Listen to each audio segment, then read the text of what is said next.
प्यारे बच्चों, जय हिंद। स्वागत है आप सभी का अभिनव ऑफिशियल पे।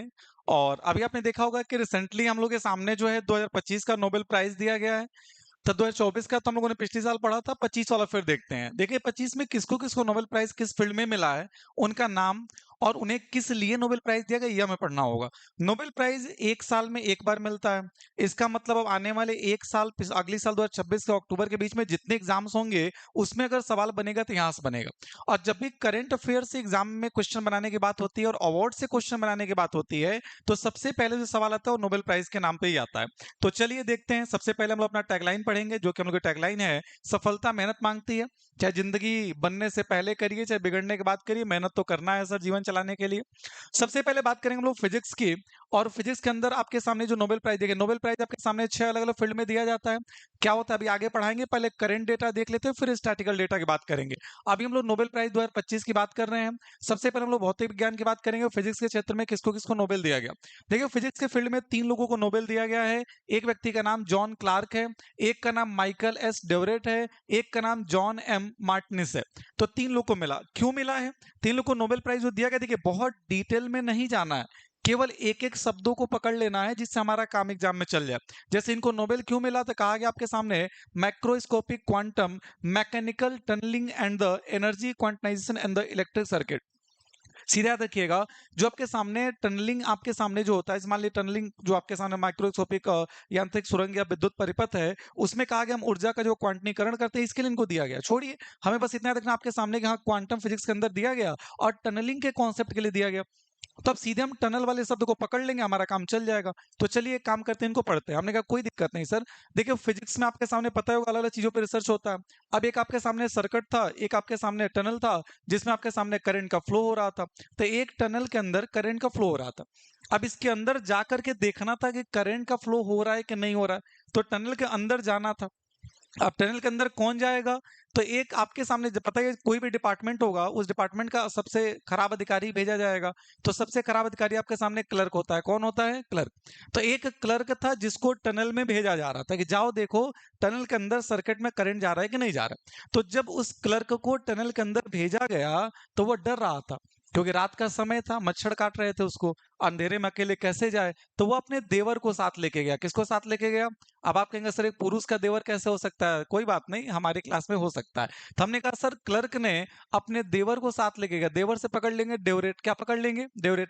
और क्लर्क से हो गया आपके सामने जॉन क्लार्क। तो क्लर्क अपने देवर को लेके गया और साथ में मोर्टीन लेके गया। क्या लेके गया? मोर्टीन लेके गया, ताकि उसे मच्छर ना लगे। तो हमने कहा सर क्लर्क देवर के साथ मोर्टीन लेके टनल में गया था, और पता ही आपके सामने सर्किट करंट की बात करने गया था। यानी फिजिक्स के अंदर किनको किनको नोबेल मिला, आप याद कर सकते हैं। क्लियर है? तो फिजिक्स में 3 लोग को नोबेल मिला सर। टनलिंग कॉन्सेप्ट के लिए दिया गया। तो याद रखिएगा टनल के अंदर एक क्लर्क था आपके सामने जो डेवर के साथ मॉर्टिन लेके अंदर गया था। ये बात ध्यान रखिएगा। अब बात करते हैं दूसरा आपके सामने केमिस्ट्री। नाम ही देखिए कितने खतरनाक खतरनाक है। केमिस्ट्री में फिर 3 लोग को नोबेल मिला। इस बार मिला आपके सामने सुसुम कितागावा, रिचर्ड रॉबसन और ओमर यागी। यह आपके सामने 3 लोगों को केमिस्ट्री का नोबेल मिला। केमिस्ट्री का नोबेल आपके सामने यह दिया गया इसलिए organic framework trap gases like CO2। जैसे कहा गया आपके सामने जो मेटल ऑर्गेनिक फ्रेमवर्क होता है उससे अगर चादर बनाई जाए तो उसमें ऐसे बहुत सारी गैसें होती है जो जाने के बाद अपने आप फिल्टर हो जाती है, प्यूरिफाई हो जाती है। तो इसी बात पे इनको नोबेल दिया गया। सुनिएगा ध्यान से। कहा गया आपके सामने जो है इनको कैसे याद किया जाए। कोई दिक्कत नहीं सर। हमने कहा सर आपको पता ही होगा कि CO2 ड्राइविंग वगैरह के लिए इनको दिया गया। सीधा याद रखिएगा मेटल ऑर्गेनिक फ्रेमवर्क वगैरह के लिए दिया गया। तो बच्चा बच्चा आपके सामने जानता होगा कि जो CO2 वगैरह है इसकी बात कहाँ पे की जाती है? केमिस्ट्री में की जाती है। तो हमने कहा सर आपके सामने कार्बन डाइऑक्साइड वगैरह या मेटल वगैरह की बात केमिस्ट्री में करते हैं, उसी के लिए मिला। अब इसको कैसे याद करें? तो हमने कहा सर केमिस्ट्री की किताब थी किताबोआ। हमने क्या पढ़ा? केमिस्ट्री की किताबोआ, कितागावा।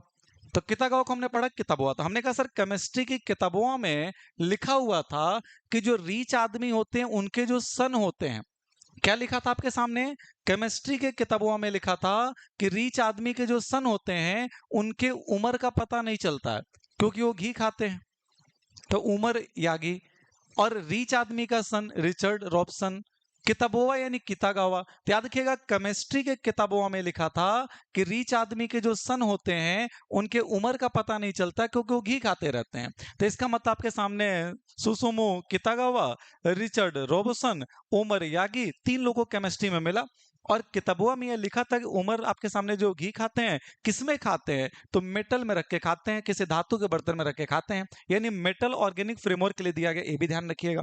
क्लियर। चल अब बात करते हैं आपके सामने मेडिसिन के फील्ड में। देखिए चिकित्सा विज्ञान के फील्ड में फिर से 3 लोगों को आपके सामने जो है इस बार नोबेल प्राइज मिला है। इन लोग को इसलिए दिया गया, कहा कि आपके सामने जो टी सेल्स होती है, बच्चा जानता होगा, बायो पढ़ाई में बताएंगे, टी सेल का मतलब होता है ऐसी कोशिकाएं जिनकी इम्यून पावर बाकी कोशिकाओं की तुलना में बेहतर होती है, उन्हीं को टी सेल कहा जाता है। तो कुल मिला के इम्यूनिटी के अंदर जो हमारे इम्यून सिस्टम है वो हमारे ऊपर अटैक नहीं करता, इस चीज पे कैसे वो बचाता है अपने आप को, इसी के लिए इनको दिया गया। तो फिलहाल आपको इम्यून सिस्टम शब्द याद रखना होगा कि इम्यून सिस्टम के लिए दिया गया। बड़े आराम से याद करेंगे, नाम पढ़ते हैं। पहला नाम आपके सामने लिखा है मैरी ब्रोनकाउ, उसके बाद फ्रेड रामसडल, उसके बाद सिमन आपके सामने साकागुची। तो ये इनके नाम हिंदी में थोड़ा भूल गए, कोई बात नहीं, पढ़ लेते हैं। अब इसको बड़े आराम से याद करेंगे, एकदम सरल तरीका। एक दिन की बात है, आपके सामने राम जी की बात कर रहे हैं। रामसडल में क्या लिखा है, राम लिखा है। तो राम जी एक दिन क्या किए, राम जी के पास एक ब्राउन कलर की काऊ थी, गाय थी। तो ब्राउन कलर की गाय, ब्राउन काऊ यानी कि ब्राउन काऊ। तो राम जी अपने ब्राउन कलर के काऊ को ले करके डॉक्टर के पास जाने वाले थे, क्योंकि वह चाहते थे कि उसको थोड़ा इंजेक्शन वगैरह लगवा दे ताकि उसका इम्यून सिस्टम ठीक हो जाए। तो एक दिन सुबह सुबह राम जी क्या किए, गुची का शर्ट पहन लिए। किसका शर्ट पहन लिए, गुची का शर्ट पहन लिए। तो राम जी आपके सामने गुची का शर्ट पहन लिए और अपने ब्राउन काऊ को लेकर के मेडिकल स्टोर पे चले गए उसके इम्यून सिस्टम को मजबूत कराने के लिए। हो गया हमारा काम। राम रामसडल, हमने कहा सर गुची का शर्ट साकागुची, और ब्राउन कलर के काऊ को लेके गए यानी ब्राउन काऊ। और इसके साथ कहाँ गए थे, मेडिकल साइंस एंड मेडिसिन की दुनिया में गए थे। क्या करने गए थे, इम्यून सिस्टम गाय का मजबूत कराने गए थे। हो गया, इम्यून सिस्टम के लिए दिया गया, बात खत्म। अगला आपके सामने आता है इकोनॉमिक्स, अर्थव्यवस्था के लिए नोबेल मिला। इस बार अर्थव्यवस्था का नोबेल फिर 3 लोगों को मिला। कहा गया आपके सामने पहले व्यक्ति का नाम है जोएल मॉकर, दूसरे का नाम है फिलिप अगियान, तीसरे का नाम है पीटर हॉविट। तो इन 3 लोगों को आपके सामने अर्थव्यवस्था में मिला। अब इसमें जो जोएल मॉकियार हैं इनको नोबेल प्राइज दिया गया कि हमारे इकोनॉमी के अंदर जो नई टेक्नोलॉजी है इसके मदद से हम अपने इकोनॉमी को कैसे बूस्ट कर सकते हैं। और जो नीचे के 2 लोग हैं फिलिप आगियान और पीटर हार्विड, इनको नोबेल इसलिए दिया गया कि इन लोगों ने यह कहा कि जो पुरानी चीजें हमारे देश में चल रही हैं उसका विनाश करेंगे तभी तो नई चीजों का हम आविष्कार करेंगे। मतलब अगर एक कलम पुराने जमाने का इसको हटाएंगे तभी तो नया लेके आएंगे। तो इनका कहना था कि जो पुराने आपके रचनात्मक विनाश के माध्यम से निरंतर विकास के सिद्धांत को लाना, मतलब पुरानी चीजों को डिस्ट्रॉय करके नई चीजों पर आविष्कार करना, पुरानी खराब होगी तो नई आएंगी, यह इनका सिद्धांत है। तो इसको याद करते हैं, क्यों मिला कैसे मिला सुनिए। पता अब बच्चे बच्चे को पता होगा कि अपने घर की जो इकोनॉमी है, अपने घर की जो अर्थव्यवस्था है उसको सुधारने के लिए आपको नौकरी चाहिए, और नौकरी पाने के लिए आपको जो है टेस्ट देना पड़ता है। तो हमने बच्चे से कहा, एक बच्चा पूछा सर नौकरी कैसे मिलती है, तो उसको हमने समझाया कि यार आजकल टेक्नोलॉजी का जमाना है, नई नई टेक्नोलॉजी का यूज करो और मौक दो यार। हमने उससे क्या बोला कि यार मौक दिया करो, तो मौक दो यार न्यू टेक्नोलॉजी का यूज करके। तो नई टेक्नोलॉजी का यूज करना जॉन मॉकयार ने बताया, मौक दो यार, मौक दो यार, मौक यार। और नई टेक्नोलॉजी का यूज करके मॉक दो, तो न्यू टेक्नोलॉजी का प्रोग्रेस कहा। उसके बाद हमने कहा सर कि दूसरी बात पे आते हैं। अब हमारे घर में पीला वाला बल्ब जलता था, तो हमने कहा यार ये पुरानी चीजों को हटाओ, नई चीजों को लेके आओ, अपने घर में फिलिप का बल्ब लगाओ। किसका बल्ब लगाओ, फिलिप्स का बल्ब लगाओ। तो पुरानी चीजों को हटाओ, नए बल्ब लगाओ, यानी फिलिप्स का बल्ब लगाओ। तो घर में फिलिप्स का बल्ब तो लगा दिए, बट उसके बारे में किसी को पता नहीं था। तो हमारा छोटा भाई आके हमसे पूछा कि भैया ये फिलिप का जो बल्ब है ये कैसे वर्क करता है, how it work, how it work, how it work, ये कैसे काम करता है। तो हमने कहा फिलिप का बल्ब लगाए, तो लोगों ने कहा हाउ इट बल्ब, यानी आपके सामने हाउ इट। और उसके पहले हम बताए थे कि मॉक दो यार यानी मॉकयार, और आपके सामने फिलिप का बल्ब लगाए थे ताकि पुरानी चीजों को हटा कर नए लाएं। और सर मॉकयार हमने कहा था इसलिए दो ताकि नई टेक्नोलॉजी का यूज करो। तो पता है ये सारी चीज अपने देश की इकोनॉमी को बेहतर करने के लिए हम लाए थे, हमारा काम हो गया। अब आते हैं सर पीस की बात करते हैं, शांति का नोबेल दिया गया। शांति का नोबेल इस बार आपके सामने मिला है मारिया कोरिना मकाडो, जो कि वेनेजुएला से बिलोंग करते हैं। इनको दिया गया कि इन्होंने अपने डेमोक्रेसी के अंदर बहुत शांतिपूर्वक से ह्यूमन राइट्स के चीजों को नॉन वायलेंस तरीके से लोगों को डेमोक्रेसी के अंदर देने का काम किया। तो बड़े आराम से याद करेंगे, शांति क्या दिक्कत है, पढ़ लेते हैं, पीस शांति का नोबेल। अब एक आपके सामने महिला जिनका नाम है आपके सामने मारिया कोरिना मकाडो, छोड़ दीजिए ना, शांति के साथ देश भी याद कर जाएगा इनका। शांति से एक लड़की रहती है, शांति से अपने वैन में बैठी होती है। किस में बैठी होती है, वैन, एक गाड़ी में बैठी होती है। तो शांति से एक लड़की अपने वैन में बैठी होती है, यहां तक कोई दिक्कत होगा नहीं, याद हो गया कि शांति से एक लड़की अपने वैन में बैठी होती है और वो क्या चाहती है, वो चाहती है कि हमारे देश के अंदर अहिंसा के माध्यम से लोकतंत्र और मानवाधिकार की लड़ाई लड़ी जाए। तो एक लड़की शांति से वैन में बैठी रहती है और उसके बाद वो आती है शहर में और ये चाहती है कि हमारे देश में शांति और अहिंसा से लोकतंत्र की लड़ाई को लड़ा जाए। तो कोई नहीं, इतना पता चले ना कि शांति का जो नोबेल मिला वो वैन में यानी वेनेजुएला की एक महिला को मिला, और वो भी क्यों मिला, क्योंकि वो अहिंसा से आपके सामने लोकतंत्र के अंदर स्थापित करना चाहती थी मानवाधिकारों को, यहाँ तक कोई डाउट नहीं। लेकिन जब वो लड़की वैन से आती है तो वो देखती है कि उस समय पूरे शहर में कोरोना फैला हुआ है, तो लोगों से कहती है कि चिंता ना करो, हम हैं। और उसने मारा कोरोना को, मारिया कोरोना, पहले उसने क्या किया, मार दिया कोरोना को, तो मारिया कोरिना, कोरोना को पहले उसने मारा, मारिया कोरोना, उसके बाद शांति स्थापित की, तो काम खत्म हो गया हमारा। शांति का नोबेल मिला वैन में बैठे हुए वेनेजुएला के किसी आदमी को, और उसने क्या किया आपके सामने, मारिया कोरोना, मार दिया कोरोना को, मारिया कोरिना। और वो भी क्यों मिला, क्योंकि अपने डेमोक्रेसी में नॉन वायलेंस शांति से चाहती थी कि लोकतंत्र को स्थापित करे, काम खत्म। अगला आता है सबसे खतरनाक नाम, जिनका नाम है लाज़लो क्रास्नोहोर्काई। इनको मिला साहित्य का नोबेल, और यह आपके सामने हंगरी से बिलोंग करते हैं। इनको इसलिए दिया गया क्योंकि इनके सेंटेंस बड़े लंबे लंबे होते हैं।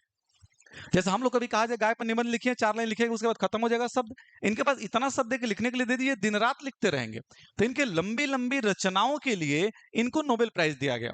अब सवाल यह था आपके सामने कि हमको याद करना है इसको, कोई दिक्कत नहीं सर, पढ़ते हैं। साहित्य, साहित्य की दुनिया में एक आदमी था जो इतना भूखा था, लिखने का इतना भूखा था, हंगरी मतलब भूखा भी होता, ये खैर स्पेलिंग उसकी अलग होती है, GURY होता है, तो कोई बात नहीं। हमने कहा सर साहित्य की दुनिया में एक आदमी इतना भूखा था, लिखने का इतना भूखा था कि बहुत लंबा लंबा लिखता था। तो हमने कहा साहित्य की दुनिया में एक आदमी भूखा था, लंबा लंबा लिखता था, वो सारा लाज क्रॉस कर चुका था अपना। उसको बहुत बार समझाया गया कम लिखा करो, सारा लाज शर्म क्रॉस कर गया था। तो लॉज क्रॉस कर गया था, लाज़लो क्रास्नोहोर्काई, तो लाज शर्म क्रॉस कर गया था, इतना लंबा लंबा लिखता था और भूखा था लिखने का, मतलब हंगरी का व्यक्ति लाज़लो क्रास्नोहोर्काई, जिनको दिया गया। ये सब भी अगर सुनेंगे ना हमारी क्लास तो कहेंगे हम इतना बढ़िया आदमी नोबेल पाने वाले काका ट्रिक बना रहे हैं। कोई बात नहीं, हम लोग का काम चल जा रहा है, बड़ी बात है। चल एक छोटा सा रिवीजन मार दीजिए फटाक से, आप बोलिएगा, हम नहीं बोलेंगे, जहां बैठे वहीं से बोलिएगा। हमने कहा सर फिजिक्स, फिजिक्स में पता ना वो टनल के अंदर सर्किट जा रहा था, एक आदमी था क्लर्क था जो अपने देवर के साथ मॉर्टिन लेके गया हुआ था। सर केमिस्ट्री की किताबों में क्या लिखा था, केमिस्ट्री की किताबों में लिखा था कि रिच आदमी के जो सन होते हैं उनका उम्र नहीं पता चलता, कहाँ के वो घी खाते हैं। और आखिर में आपके केमिस्ट्री की किताबों में बताया गया था कि वो घी किसमें खाते हैं, मेटल के बर्तन में खाते हैं, यानी मेटल ऑर्गेनिक फ्रेमवर्क के लिए दिया गया। अगला मैं कहा सर मेडिसिन की बात कर रहे थे, तो याद करिए ना वो राम जी आपके सामने अपने ब्राउन कलर के काऊ को गुच्ची का कपड़ा पहन के गए थे इम्यून सिस्टम मजबूत कराने उसका। अगला मैं कहा आपके सामने सर इकोनॉमिक्स, रुपया पैसा पाने के लिए आज आप लोग पढ़ रहे हैं, तो हमने आपसे कहा मौक दो, नई टेक्नोलॉजी का यूज करके मौक दो यार, यानी मौक यार। और दूसरा में आपके सामने घर में हम फिलिप का बल्ब लेके आए थे, तो हमारे भाई ने पूछा हमसे हाउ इट वर्क, यानी फिलिप अज्ञान और हाउ इट, और हमने कहा था इन लोगों ने कहा था नई चीजों, पुरानी चीजों को हटाओ, नई चीजें लेके आओ, यह इनका है। अगला मैं आपके सामने पीस, शांति के लिए एक लड़की वेन में बैठकर अपने देश के अंदर नॉन वायलेंस का उपयोग कर रही थी, लेकिन उसी में कोरोना है तो उसने पहले मारिया कोरोना, पहले कोरोना मारा उसने, यानी मारिया कोरिना। अगला मैं कहा आपके सामने लिटरेचर, साहित्य की दुनिया में एक आदमी लिखने का भूखा था, लंबा लंबा लिखता था, सारा लाज क्रॉस कर गया था वो। तो याद रखिएगा, ये हो गया। अब कुछ नोबेल की ऐतिहासिक बातें कर लेते हैं। पता होगा आपके सामने जो नोबेल प्राइज बच्चों, ये आपके सामने 1901 में शुरू किया गया था, पहली बार 1901 में दिया गया था। नोबेल प्राइज आपके सामने जो है एक साइंटिस्ट थे जिनका नाम था अल्फ्रेड नोबेल, इन्हीं के सम्मान में दिया जाता है। एक देश है इसका नाम आपके सामने स्वीडिश, आपने सुना हो। तो ये आपके सामने जो है एक स्वीडिश साइंटिस्ट हुआ करते थे, इनके नाम पे एक आपके सामने एक बात याद रखिएगा कि इन्होंने आपके सामने जो है डायनामाइट की खोज किया था, डिस्कवर्ड डायनामाइट। तो इन्होंने डायनामाइट खोजा था, आपके सामने अल्फ्रेड नोबेल सामने स्वीडन के साइंटिस्ट थे, इनके सम्मान में ही 1901 में पहली बार नोबेल प्राइज देने की बात की गई। नोबेल प्राइज अलग अलग 6 फील्ड में दिया जाता है, आपको पता होगा। ये आपके सामने फिजिक्स में दिया जाता है, ये आपके सामने केमिस्ट्री में दिया जाता है, ये आपके सामने मेडिसिन में दिया जाता है, चिकित्सा विज्ञान में दिया जाता है, ये आपके सामने जो है लिटरेचर में दिया जाता है, साहित्य में दिया जाता है, ये आपके सामने जो है इकोनॉमिक्स में दिया जाता है, और ये आपके सामने शांति में दिया जाता है। जो ऊपर के 5 नोबेल प्राइज हैं इसे आपके सामने स्वीडन नाम का देश देता है, और जो आपका पीस का नोबेल है इसे पता होगा आपके सामने एक नॉर्वे नाम का देश देता है। और जो इकोनॉमिक्स का नोबेल, देखिए फिजिक्स का नोबेल 1901 में शुरू हुआ, केमिस्ट्री का नोबेल 1901 में दिया गया, मेडिसिन का नोबेल पहली बार 1901 में दिया गया, लिटरेचर का नोबेल पहली बार 1901 में दिया गया, और पीस का नोबेल पहली बार 1901 में दिया गया। लेकिन इकोनॉमिक्स के नोबेल के बारे में दो बात याद रखिएगा। पहला, इसकी स्थापना 1968 में की गई, 1968 में इसकी स्थापना की गई, और यह पहली बार देने की अगर बात की जाए कब दिया गया, तो 1969 में पहली बार इकोनॉमिक्स का नोबेल दिया गया। तो ये थोड़ा अलग है, इसको ध्यान रखिएगा। बाकी याद रखिएगा, भारत के पहले व्यक्ति जिनको नोबेल मिला 1913 में रविन्द्रनाथ टैगोर साहब को पहली बार नोबेल मिला था। तो रविन्द्रनाथ टैगोर, इनको भारत में पहली बार नोबेल मिला था। इनको मिला था आपके सामने साहित्य के क्षेत्र में, लिटरेचर के फील्ड में इनको नोबेल मिला था।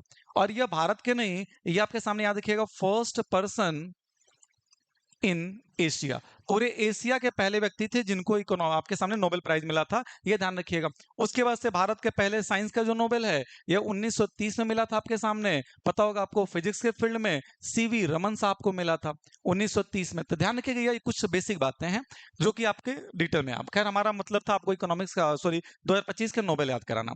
तो उम्मीद करते हैं कि आप इसको एक बार इसका स्क्रीनशॉट लीजिए फटाफट से सब लोग, ताकि हम बाद में कॉपी में लिख पाए। ठीक, स्क्रीनशॉट ले लिए होंगे आप लोग, ठीक है। अब हमने कहा आपके सामने ये आपका नोबेल प्राइज, छोटा सा टॉपिक था। सोशल मीडिया पे अभी फिलहाल आपको पता होगा, कुछ दिनों के लिए हमने आपसे बोला है कि हम सब कुछ बंद किए हैं, तो आप हमें फॉलो कर लीजिएगा। आप टेलीग्राम पे नहीं होंगे तो आप ज्वाइन कर लीजिएगा अपने गोस्वामी, जहाँ पे आपको मिल जाएंगे। इंस्टा पे अपने गोस्वामी सर्च करके फॉलो कर लीजिएगा। बाकी बस इतना ही कहेंगे, अगर क्लास आपको अच्छी लगी हो, ट्रिक शानदार लगा हो, तो कमेंट बॉक्स में जरूर बताइएगा कि हाँ ये क्लास आपको कैसी लगी। ठीक, बाकी नोबेल प्राइज को नोट्स में अपने लिख लीजिएगा, स्ट्रैटेजी वाली कॉपी में। 1 साल तक जितने भी एग्जाम आपके बीच में आएंगे वहां आपके काम आने वाला है। ठीक है, तो चलिए फिर मिलेंगे नए ट्रिक और नई ऊर्जा के साथ अगली क्लास में। वीडियो को अधिक से लोगों तक पहुंचाइए, शेयर करिएगा। बाकी फिर मुलाकात करने प्यारे बच्चों, जय हिंद, थैंक यू। जहां भी रहिए खुश रहिए, स्वस्थ रहिए और मस्त रहिए।